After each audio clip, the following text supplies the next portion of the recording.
Hello everyone, my name is Christopher Benitez and welcome to my informative presentation on speech delivery.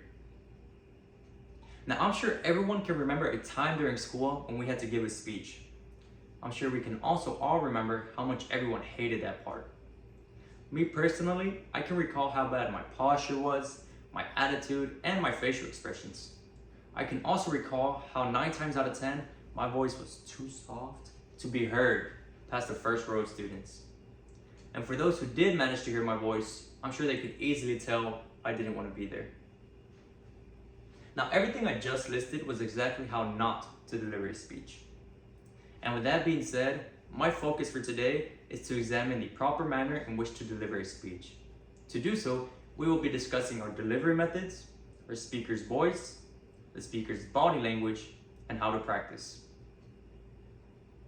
In the book, The Art of Public Speaking by Stephen E. Lucas, he says, and I quote, "Speech delivery is an art, not a science.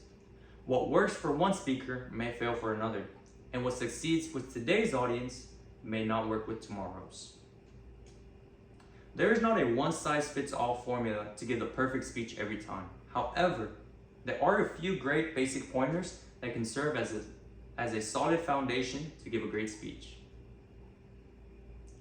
Our first topic is delivery methods. There are 4 different delivery methods that I want to talk to you about today. Our first is reading from a manuscript. This is exactly what it sounds like. You are reading word for word from your script. This can typically be seen by a CEO when he's giving a speech to his employees, or by the Pope when he's reading from the Bible out loud. Perhaps even from the President when he's giving a speech to his Congress. If you are going to use this method, beware of sounding monotone, reading too fast, or reading too slow. Our next delivery method is reciting from memory. This method isn't used as often today. However, it may sometimes be used when giving a toast or when giving a short acceptance speech.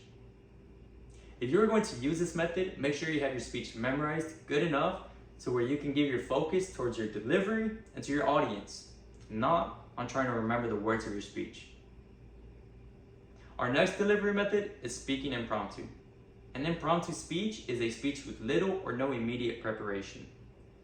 Many of the speeches you will give in life will be impromptu.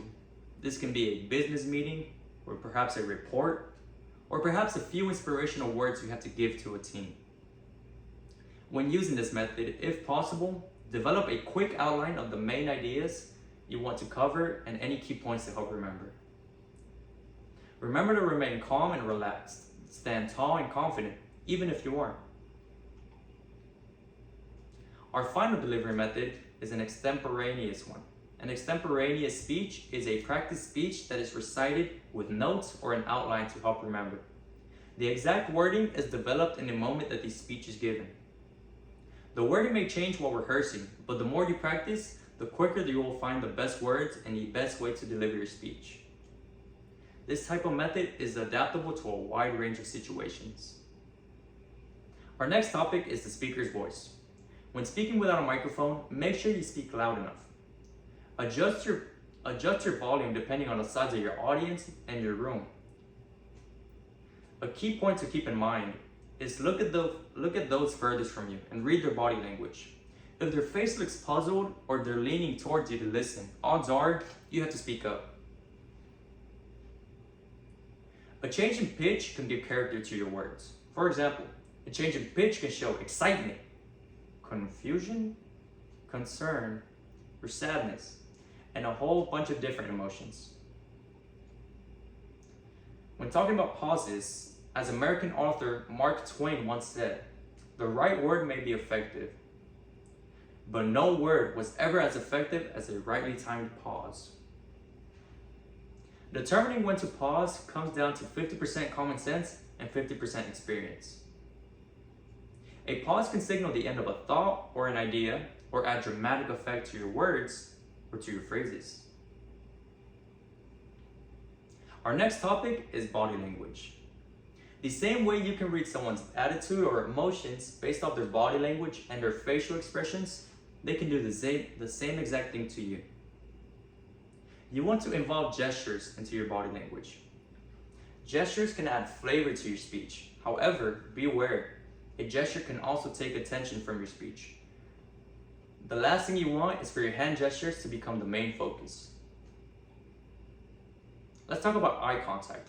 The eyes tell it all. The eyes can tell if you're being sincere or if you're being untruthful. The eyes can also tell if you are nervous or excited. When giving your speech, you want to glance at your audience. You don't want to stare into their souls, and you also don't want to wander around and stare pointlessly. Our last topic for today is practicing. As I'm sure you have heard, practice makes perfect. Practice will help you gain confidence and find your mistakes early on.